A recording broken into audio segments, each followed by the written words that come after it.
Bienvenidos al oasis de paz en medio del estrés. Ideal sería algunos libros, por ser más pequeñitos, por esa cuestión práctica inclusive, leerla casi de corrido. Estamos tema 32, cartas católicas. Católico es universal, ya lo sabemos. Son Santiago, familiar de Jesús, primo de Jesús, se encargará de Jerusalén. Pedro, ¿quién es Pedro? A ver, ¿quién es Pedro? Entonces, nada más ni nada menos que el primer papa. Tú eres Pedro, sobre esta piedra edificaré mi iglesia. Entonces, no es cualquier cosa. Y Judas, ¿cuántos Judas había? ¿Cómo se apellidaba uno y cómo se apellidaba el otro? Judas Iscariote, que fue el traidor, que fue el malo de la película, que vendió a Jesús por 30 monedas de plata, y que se ahorcó. Hay una versión, otra versión dice que se fue corriendo y se tropezó y se le salieron las tripas. Entonces otra versión, pero el otro Judas, ¿quién es? Su apellido. Judas Tadeo, muy querido por muchas personas, reconocido como el de las causas difíciles. Entonces, la canción sería la siguiente. Hay personas que tienen mucha devoción a San Judas. La recomendación cuando conozcan a esas personas es decir, ¿ya leíste las cartas de San Judas, los textos, lo que escribió San Judas? Entonces, sería el punto primero es que nosotros, que ustedes, pues entremos más directamente a estos textos, a estos libros, a estos personajes. ¿Por qué? Porque a veces, por ser tan chiquitos, como decía en el Antiguo Testamento los profetas menores, ni sabemos dónde están. Entonces tenemos que tener más. Que la otra vez estábamos la semana pasada preguntando busquen creo era Apocalipsis o no sé cuál pregunta, y por dónde queda el Apocalipsis. Bueno, vamos a Santiago, a Santiago. Recordar, eran 12 apóstoles. Dentro de esos 12 apóstoles había 3 más cercanos a Jesús. ¿Quiénes eran? Pedro, Santiago y Juan. Pedro, Santiago y Juan. Entonces, Pedro, Santiago y Juan. Entonces, vamos a ver a Santiago en lo que escribió, a Pedro en lo que escribió. Ya la siguiente semana veremos a Juan en lo que escribió, aunque ya habíamos hablado de Juan en el Evangelio, pero vendrán las cartas. Entonces también ese detalle es importante, la cercanía, la amistad, la relación con Jesús. Entonces ver también ese aspecto, Entonces es importante ese aspecto, es importante ese detalle, porque nos va hablando de... Entonces Santiago nos va hablando, capítulo 1, alegría y paciencia en la prueba, entre otras cosas. Ya entraremos más directamente en la Biblia. El capítulo 2, la fe sin obras es una fe muerta, nos va hablando de algo parecido como Pablo apóstol. La fe tiene que producir frutos. Capítulo 3, algo que es de mucha importancia también, el poder de la lengua. Y dice, la lengua es como fuego, como potro desbocado, que también encontraremos en Pablo, que también encontraremos en Proverbios en otro momento. Entonces, la lengua con capacidad de bendecir, pero con posibilidad de maldecir, de destruir. El control de la lengua. Capítulo 4, la humildad frente a la ambición. Y el 5, capítulo 5, distintas exhortaciones. Entonces andamos en Santiago, familiar de Jesús, dentro de los 12, uno de los más cercanos, Pedro, Santiago y Juan. Pedro, Santiago y Juan. Santiago, dirigente de la comunidad de Jerusalén, de la capital. Entonces no es cualquier lugar, no es cualquier cosa. Entonces ya tiene su importancia de entrada. Fue escrito, redactado potencialmente 57, 67, entre los años 57 y 67 después de Cristo, aunque algunos plantean que pudo haber sido escrito no por Santiago, sino por un discípulo, y entonces pudo haberse escrito entre el 70 y el 100, pero de todos modos se le atribuye a Santiago apóstol. Y remarco los puntos o los detalles de discípulo de Jesús, cercano a Jesús, familiar de Jesús, dentro del grupo de 3. Estuvo en la resurrección de Lázaro. ¿En qué más estuvo Santiago de cerca? Sí, entonces en varias cositas dice, vénganse para acá. La última cena. Sí, en la última cena. Entonces sí, el ir descubriendo, hay cosas, la perspectiva o la dinámica sería, hay ocasiones donde uno tiene, al paso del tiempo, imaginémonos cada quien en un grupo, levanten la mano los que tienen hermanos, ok. Resulta que uno puede tener 15 hermanos, 7 hermanos, X hermanos, familia. Y puede ser que dentro de esos 15 hermanos uno tenga más familiaridad, más cercanía con el hermano Chuchito que con el hermano Perenganito. Son hermanos, no tienes nada contra, no, pero hay a veces más esa cercanía. Pregunta para al rato. ¿Quién es el hermano, hermana? ¿Quién es el hermano con el que mejor te llevas? ¿Y quién es el hermano, hermana, con quien peor te llevas? Y puede ser peor en el sentido incluso de que no se hable uno, en el sentido de pelea, ojos morados, o puede ser no necesariamente en ese grado extremo, sino que no hay no hay el entendimiento, no hay la relación, es decir, si es tu hermano, si es mi hermana, pero no hay. Entonces esa sería pregunta que después checaremos. Entonces es lo que vemos aquí, 12 apóstoles. Dentro de esos 12 había más familiaridad con unos que con otros, porque así es la vida. Y por eso partimos en la vida diaria de cada uno, con qué hermanos, con qué hermanas te llevas mejor, con qué hermanos, con qué hermanas. A veces hay problemas, hay que no se habla uno, o que no hay esa química, ese dedicar tiempo para platicar o para estar o convivir.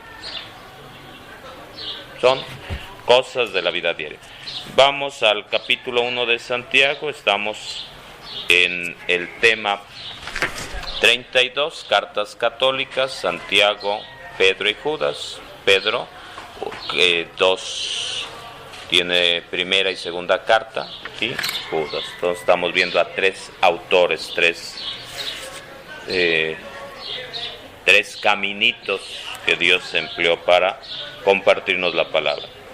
En el capítulo 1 nos va hablando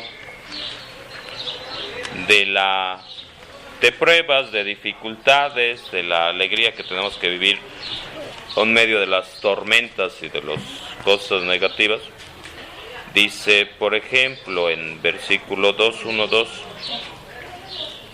consideren como alegría perfecta, hermanos míos, el estar rodeados de pruebas de todo género, Sepan que su fe, al ser probada, produce paciencia. Su fe, al ser probada, produce paciencia, y la paciencia logrará su objetivo, de manera que sean perfectos e íntegros sin que les falte nada. Entonces nos dice, es bueno, es positivo que haya pruebas, que haya adversidades, que haya dificultades. Es bueno. ¿Por qué? Porque la fe tiene que probarse y tiene que conducirnos a tener paciencia. Pregunta para que anoten en su cuadernito. ¿Eres paciente? O pregunta que contestarán. Entonces pregunta, ¿eres paciente o eres impaciente? Son preguntas que después cada uno tiene que responder y nos conducirá a mesa redonda. Entonces sepan que su fe, al ser probada, produce paciencia. Sepan que su fe, al ser probada, produce paciencia. Santiago 1:3. Entonces dice más adelante, si a alguno le falta sabiduría, pídasela a Dios. Pero dice más adelante, versículo 6, el que duda se parece a una ola del mar, agitada por el viento y zarandeada con fuerza. Un hombre así no recibirá nada del Señor. Entonces la duda es mala consejera. La duda, el deshojar la margarita, ¿con quién me voy a casar? Con tantos hombres, con estos novios que tengo, con estas novias que tengo, ¿quién es el bueno? ¿Quién es la buena? Entonces la duda se parece a una ola del mar agitada por el viento y zarandeada con fuerza. Un hombre así no recibirá nada del Señor. Es un hombre de doble vida, un inconstante en todo cuanto hace. Entonces va hablando duda, va hablando inconstancia. Pregunta, ¿eres constante o eres inconstante? Es pregunta que uno tiene que responder, no es que me digan ahorita, yo sí soy constante. No. Es decir, pregunta, respuesta, que ustedes tienen que dar. ¿Eres constante o eres inconstante? Pregunta, respuesta. Entonces dice Santiago apóstol, un hombre que duda, un hombre inconstante, no recibirá nada del Señor. No porque Dios no te quiera o no te quiera dar nada, pues no, sino resulta que uno pone una plantita, una semillita, una semillita y rasca a los 3 minutos y le tapa y rasca a la hora y así, pues ¿cuándo va a salir la plantita? Pues nunca. Que haces un pastel y lo metes al horno y cada 5 segundos abres, pues nunca va a estar a punto porque tiene que haber. Entonces, ahí está la canción. Nos lo está diciendo Santiago apóstol. Vamos hacia adelante. Respuesta en la prueba. Santiago 1:12. Dichoso el hombre que supera la prueba. Dichoso el hombre que supera la prueba, porque vendrá la corona merecida. Algo parecido a Pablo cuando nos dice, yo me esfuerzo, me sacrifico, no sea que me saquen tarjeta roja. Espero la corona merecida que el buen juez me va a conceder, pero tengo que esforzarme, no sea que me saquen tarjeta roja. Que estaba jugando el Indios contra el Pachuca y ya se frotaban las manos los indios diciendo la vamos a hacer, vamos a llegar a la final, y en el último minuto les meten gol y los dejan fuera. Entonces, del plato a la sopa, del plato a la boca, se cae la sopa. Entonces, y el Puebla también. Igual. Entonces, dichoso el hombre que supera la prueba. Entonces aquí la canción sería la siguiente, y lo dirá Santiago, y lo veremos también en los otros autores, en Pedro. Entonces, la canción, estamos llegando al final de la Biblia en este curso, en esta visión de conjunto, y aparece prueba en grandes personajes, en personajes de la Biblia, pruebas en Abraham, en Isaac, en Jacob, en David, es decir, en los distintos personajes de la Biblia. Una característica ha sido la prueba, y el punto es si superaron o no superaron las pruebas de la vida. Anotan en su cuadernito: ¿cómo reaccionas ante las pruebas? ¿Cómo reaccionas ante las dificultades? ¿Cómo reaccionas ante los problemas? Que viene el retiro de Cristo en Misión y resulta que ya se acaba el retiro y nos dicen que se quedó tapado por allá el drenaje y que nos manda a llamar los directivos para felicitarnos y darnos un pastel, una nieve de limón. Entonces, esa es la canción. ¿Cómo reaccionas ante las pruebas, ante las dificultades? Eso es la vida, insisto, es la vida diaria. ¿Cómo reaccionas? Dice Santiago 1:13: ninguno al ser tentado diga, es Dios quien me está tentando. Ninguno al ser tentado diga, es Dios quien me está tentando. Por ahí hay varias canciones donde van diciendo esto, no, pues Dios es el que me puso ahí a mi vecina enfrente, quien me puso al vecino enfrente. Yo no quería, pero pues... Entonces, dice: ninguno al ser tentado diga, es Dios quien me está tentando, pues Dios no puede ser tentado por el mal, ni tampoco él tienta a nadie. Dice: cada uno es tentado a pecar por su propia pasión, es decir, mi pasión, mis pasiones. Entonces, dice: cada uno es tentado a pecar por su propia pasión, que lo arrastra y lo seduce. Entonces, no le eches la culpa a Dios, no le eches la culpa a Dios. Aparecen varias canciones, ya sería cuestión de buscarlas, ¿sí? Y ponerlas para escuchar, por supuesto. Después la pasión concibe y da a luz al pecado, y el pecado, una vez consumado, engendra la muerte. Entonces, ninguno al ser tentado diga, es Dios quien me está tentando. No le eches la culpa a Dios de tus bajas pasiones, de tu pecado, de tu maldad, nos dice Santiago Apóstol. Yo, padre, lo he visto de una manera práctica y explícita como usted. Y sí, la verdad, muchas de las veces es difícil descubrirlo porque a veces uno le llegan pensamientos diferentes.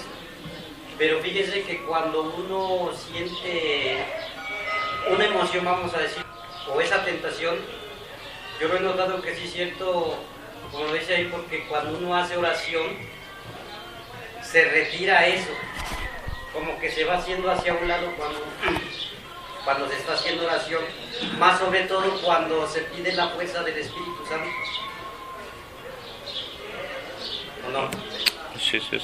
Entonces, sería un poco allá en Génesis, donde viene la prueba, la tentación, y después, ¿qué dice Adán? La mujer que me diste es la culpable. Le echa la culpa a Dios. Y la mujer le echa la culpa al demonio. La serpiente me engañó. Entonces, dice, tienes que ser responsable de tus actos. Vamos, más adelante dice 1:17, todo regalo valioso y todo don perfecto viene de arriba, del Padre de las luces. Todo don valioso, todo don, dice Pablo, ¿qué tienes que no hayas recibido? Todo hombre debe, 1:19, todo hombre debe estar atento para escuchar, ser parco en hablar y lento a la ira. 1:19. todo hombre tiene que estar atento para escuchar, ser parco en hablar y lento a la ira. ¿Qué será eso de parco? ¿Qué es eso? Pues sí, lento, es decir, controlado, tranquilo, que no sea el rollo, el bla bla bla, ¿sí, no? Mide tu palabra, mide tu lengua, mide. Bájale, no le pongas tanta crema a los tacos. Dice más adelante, el hombre, 1.20, Santiago 1.20, el hombre que se deja llevar por la ira no hace lo que Dios quiere. El hombre que se deja llevar por la ira no hace lo que Dios quiere. Sigue diciendo, todo exceso, por eso abandonen toda inmundicia, todo exceso vicioso, y escuchen con docilidad la palabra, que implantada en ustedes tiene poder para salvarlos. Pongan en práctica la palabra y no se contenten con oírla, engañándose ustedes mismos, pues el que la oye y no la cumple se parece a un hombre que contempla su rostro en un espejo y dice, Santiago, y después de haberse mirado se va, olvidándose enseguida de cómo era. Entonces vas ante el espejo, te peinas, te maquillas y se te olvidaste cómo eres. Entonces, se engaña uno a sí mismo. Y es lo que nos dice Santiago Apóstol. Dice en cambio, dichoso el hombre que se dedica a meditar la ley perfecta de la libertad y no se contenta con oírla para luego olvidarla, sino que la pone en práctica. Si alguno piensa, verso 26, que se comporta como un hombre religioso y no solo no domina su lengua, sino que conserva pervertido su corazón, su religiosidad es falsa. Entonces subrayan, es decir, Santiago Apóstol nos da, pero es decir, no deja títere con cabeza. Entonces no es nada personal, no es algo contra doña Cita, pues no.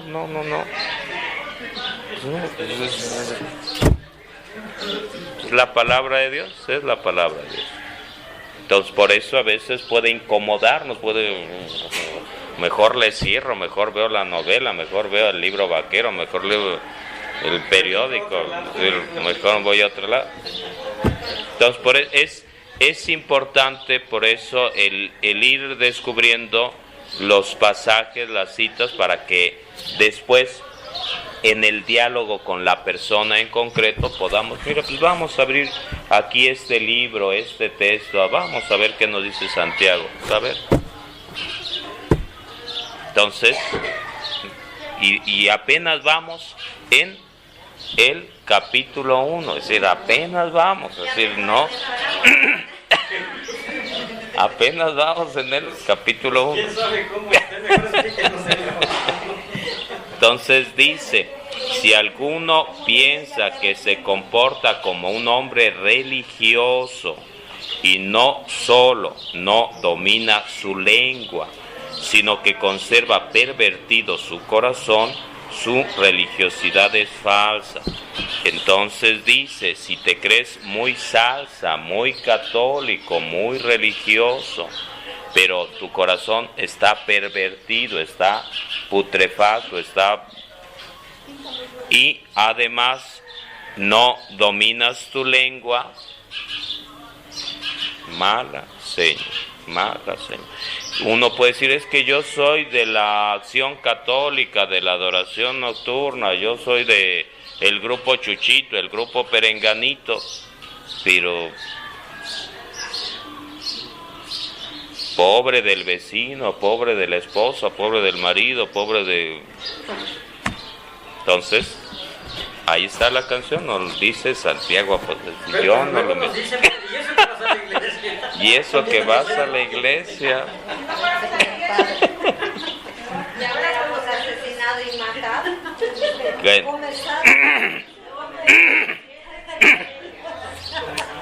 Entonces, versículo 27. La religiosidad auténtica y sin tacha a los ojos de Dios Padre consiste en socorrer a huérfanos y viudas en sus dificultades y en conservarse incontaminado del mundo. Ya en torno a cuando va creciendo la comunidad cristiana, hay un momento en el cual le echan bronca a los apóstoles y tienen que elegir a los diáconos para encargarse precisamente de esto, de los huérfanos y de las viudas, entre otras cosas. Y entonces dirá el apóstol Pedro, no podemos nosotros descuidar dos cosas fundamentales, la oración y la predicación. Tenemos que elegir gente para que se encargue de otras cosas, dentro de esas, esta que nos dice Santiago Apóstol. ¿Cuáles? Los huérfanos y las viudas, entre otras cosas. Vamos al capítulo 2.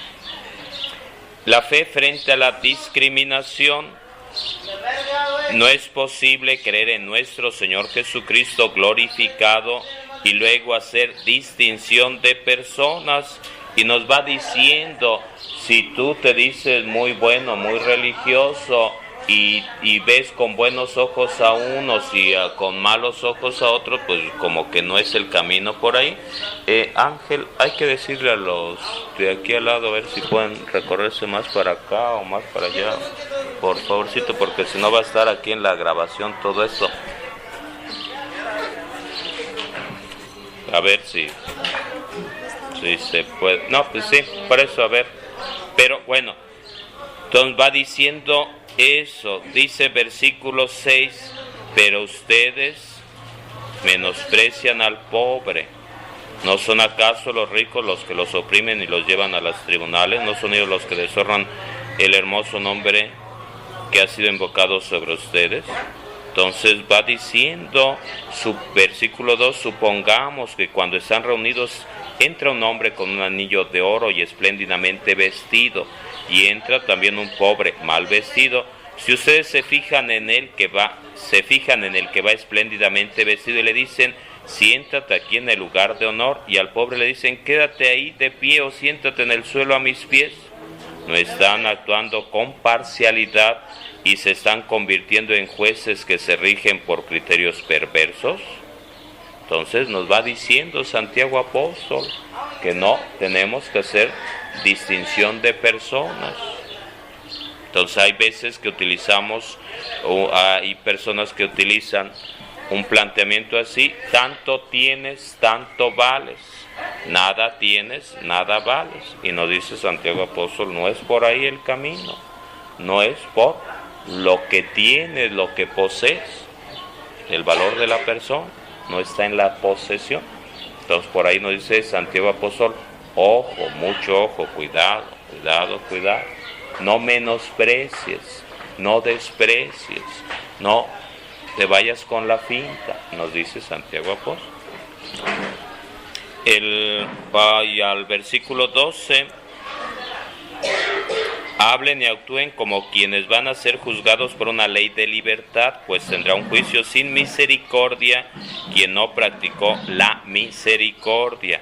Y es que la misericordia está por encima del juicio. Jesús nos dice, misericordia quiero, no sacrificios. Misericordia, sobre todo referente a los fariseos. Sobre todo a los fariseos. Entonces dice, bájale, bájale, bájale, bájale, bájale, bájale. Entonces dice, misericordia quiero, no sacrificios. Misericordia quiero, no sacrificios. Y va presentando, por ello, entre otras cosas, Jesús, la parábola del buen samaritano, donde dice, le dieron su tranquiza a uno, lo robaron, lo dejaron medio muerto, y pasó un sacerdote, un levita, gente encargado de representar a Dios, de estar en contacto con Dios. Ya veíamos la semana pasada al hablar de sacerdocio en general. Y entonces dice que pasó un no judío y auxilió al judío. Un samaritano, que no se llevaban samaritanos y judíos, él sí tuvo compasión, se bajó del caballo, lo vendó lo auxilió, lo llevó al hotel y pagó, y al día siguiente dijo: aquí te dejo estas monedas y te pagaré lo que haga falta a mi regreso. Entonces dice Jesús, hablando de misericordia, y le decían: ¿y quién es mi prójimo? Y entonces dice Jesús: mira, no nos quedemos acá en el coco para ver quién es el prójimo. No, es decir, tu prójimo es el que necesita tu ayuda.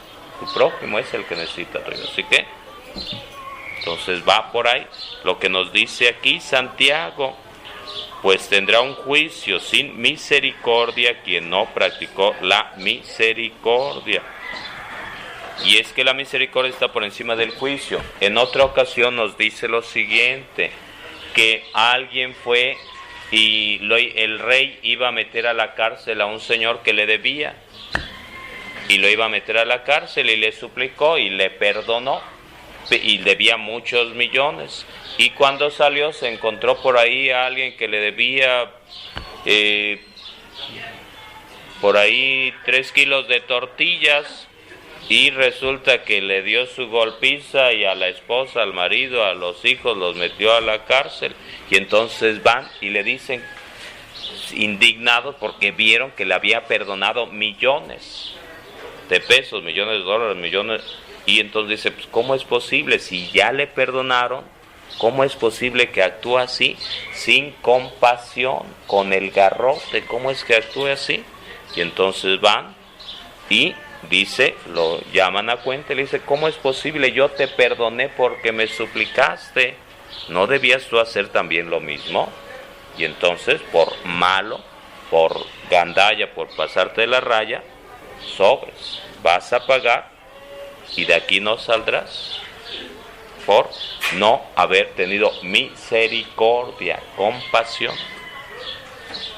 Y entonces Jesús lo va planteando: Padre, perdónalos, y nos va diciendo en el Padre Nuestro: perdona nuestras ofensas como perdonamos a los que nos ofenden. Pero dice Santiago: si no hay misericordia, si no hay perdón, si hay venganza, si hay ira. Bueno, seguimos adelante. Santiago 2, verso 14 y siguientes: la fe sin obras está muerta. La fe sin obras está muerta. ¿De qué le sirve a uno, hermanos míos, decir que tiene fe si no tiene obras? ¿Podrá acaso salvarlo la fe? Si un hermano o una hermana están desnudos y no tienen nada para comer, y uno de ustedes les dice: váyanse en paz, abríguense y coman, pero no les da lo necesario para su cuerpo, ¿de qué sirve? Así también la fe, si no tiene obras, está completamente muerta. Entonces, en los siguientes versículos nos seguirá diciendo Santiago, de una u otra manera, la fe tiene que ir acompañada de obras. La fe tiene que ir acompañada de obras. La fe, la fe, la fe. Entonces tendremos que ir viendo cada uno de nosotros la fe que tengo en Dios, la fe que tengo en Jesús, la fe que tengo en la Virgen de Guadalupe, se está traduciendo en obras concretas o no. Entonces ahí es donde tendremos que ir viendo si sí o si no, o qué canción. Y dice más adelante, versículo 18: sin embargo, alguien podría decir: tú tienes fe, yo tengo obras. Muéstrame tu fe sin las obras, que yo por las obras te mostraré mi fe. ¿Tú crees que existe un solo Dios? Haces bien, pero también los demonios creen y se estremecen. ¿Por qué no te enteras de una vez, pobre hombre, de que la fe sin obras es estéril? Santiago 2:20. ¿Por qué no te enteras de una vez, pobre hombre, de que la fe sin obras es estéril? Paquita, la del barrio, diría de otra manera. Paquita, la del barrio, diría de otra manera. Y va diciéndonos la fe de Abraham, y va diciéndonos la fe de una prostituta, Rahab. Y va diciéndonos la fe de Abraham cuando tuvo que ofrecer para sacrificar a su hijo Isaac sobre el altar. Y entonces dice, verso 23, así se cumplió la escritura que dice, creyó Abraham a Dios y eso le fue tenido en cuenta para obtener la salvación y fue llamado amigo de Dios. Entonces la fe de Abraham una y otra vez manifestada en saliendo de su patria, en interceder por Sodoma y Gomorra, por su sobrino. La fe de Abraham, veíamos la semana pasada, al pagar el diezmo al sumo sacerdote Melquisedec, la fe de Abraham. Y verso 25, 2:25, igualmente Rahab la prostituta. Bienvenidos al oasis de paz en medio del estrés.